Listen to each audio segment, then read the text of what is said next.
Halo teman-teman semua, kembali lagi di channel ini. Di kesempatan kali ini saya akan membahas untuk kasus dinamika politik identitas di era digital. Buat kalian yang penasaran pada pembahasan kali ini, kalian boleh nonton video ini sampai habis dan simak baik-baik. Dinamika politik identitas di era digital telah menjadi isu yang semakin menonjol, terutama dalam konteks pemilihan umum. Di Indonesia, pemilu 2019 menjadi contoh yang jelas mengenai bagaimana politik identitas dieksploitasi melalui media sosial, mempengaruhi perilaku pemilih, dan menciptakan polarisasi dalam masyarakat. Politik identitas merujuk pada praktik politik yang mengedepankan kepentingan kelompok berdasarkan identitas tertentu, seperti suku, agama, ras, atau gender.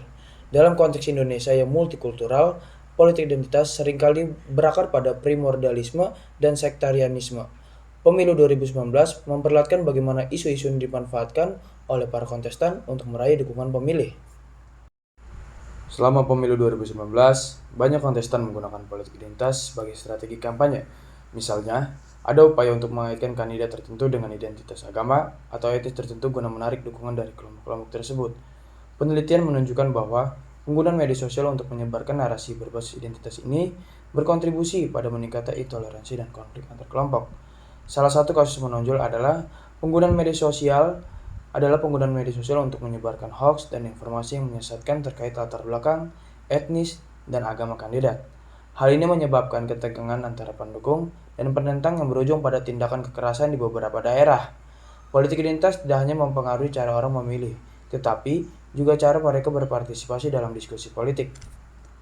Penelitian menunjukkan bahwa generasi muda, khususnya generasi Z dan milenial, lebih cenderung terlibat dalam perilaku agresif di media sosial ketika terpapar isu-isu politik identitas.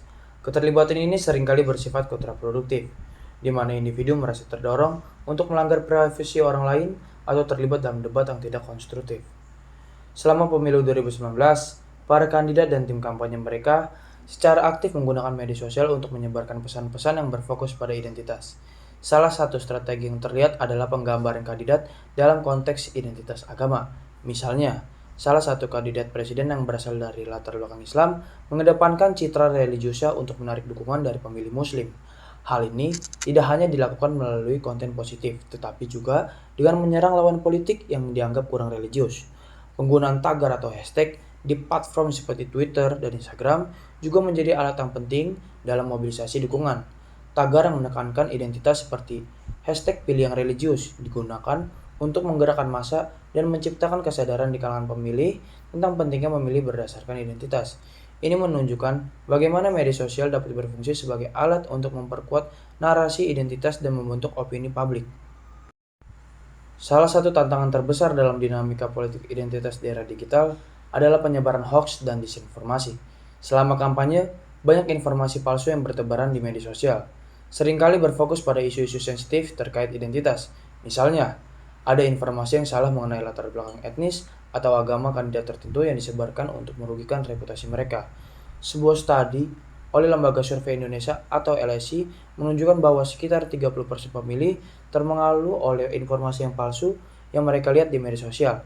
Hal ini menciptakan ketidakpastian dan kebingungan di kalangan pemilih, serta memperdalam polarisasi di antara kelompok-kelompok yang berbeda. Masyarakat menjadi lebih skeptis terhadap informasi yang mereka terima, tetapi seringkali tidak memiliki keterampilan untuk memverifikasi kebenaran informasi tersebut. Dampak dari politik identitas yang dieksploitasi selama pemilu 2019 terlihat dalam bentuk polarisasi sosial yang semakin tajam. Ketika isu-isu identitas dipolitikan, masyarakat cenderung terbagi menjadi kami versus mereka.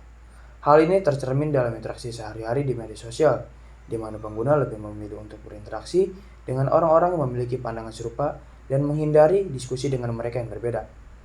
Polarisasi ini tidak hanya terbatas pada ruang digital, ia juga merembet ke kehidupan nyata. Beberapa daerah mengalami peningkatan ketegangan antar kelompok, etnis, dan agama, bahkan hingga kekerasan fisik. Misalnya, terdapat laporan tentang bentrokan antara pendukung dua kandidat yang berbeda latar belakang agamanya, menunjukkan bahwa politik identitas dapat memicu konflik nyata di lapangan. Contoh polarisasi sosial, grup-grup WhatsApp yang berfokus pada isu-isu identitas menjadi tempat diskusi yang intens. Anggota grup ini seringkali berbagi informasi palsu dan menyerang lawan politik mereka dengan cara yang kasar. Terus ada komunitas di media sosial, Komunitas di media sosial seperti Facebook dan Twitter menjadi tempat bagi mereka yang memiliki pandangan serupa untuk berinteraksi dan berbagi informasi. Hashtag seperti 2019 dan hashtag pilih yang religius digunakan untuk memobilisasi dukungan dan memperkuat narasi identitas.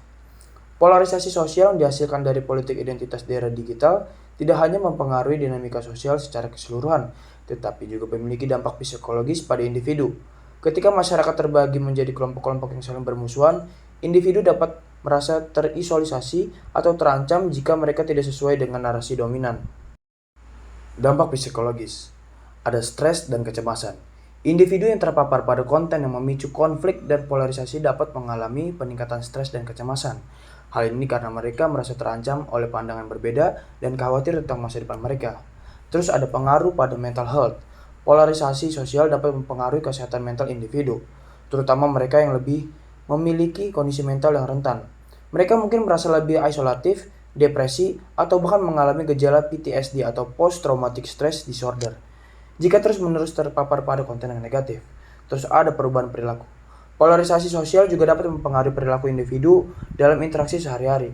Mereka mungkin menjadi lebih defensif, agresif, atau tidak toleran terhadap pandangan berbeda, yang pada akhirnya memperburuk kondisi sosial. Untuk mengatasi dampak negatif dari polarisasi sosial, penting untuk membangun toleransi dan inklusivitas dalam masyarakat.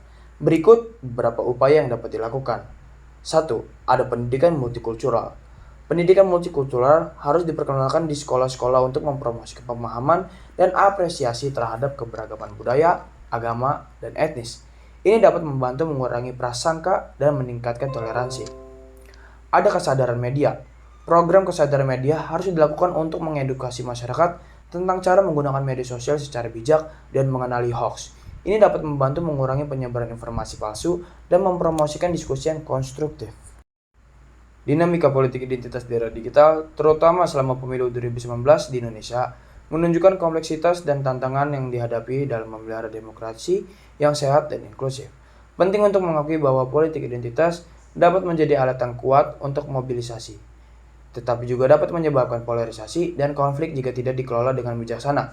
Dengan meningkatkan literasi digital, mempromosikan toleransi dan inklusivitas, serta mengembangkan kebijakan yang lebih ketat terkait hoax dan ujaran kebencian, kita dapat mengurangi dampak negatif dari politik identitas dan membangun masyarakat yang lebih harmonis. Mungkin sampai sini saja pembahasan tentang kasus dinamika politik identitas di era digital. Kalau kalian penasaran dengan pembahasan-pembahasan selanjutnya, stay tune terus di channel ini. Kalau kalian suka jangan lupa like, share, dan subscribe. Terima kasih guys. See you.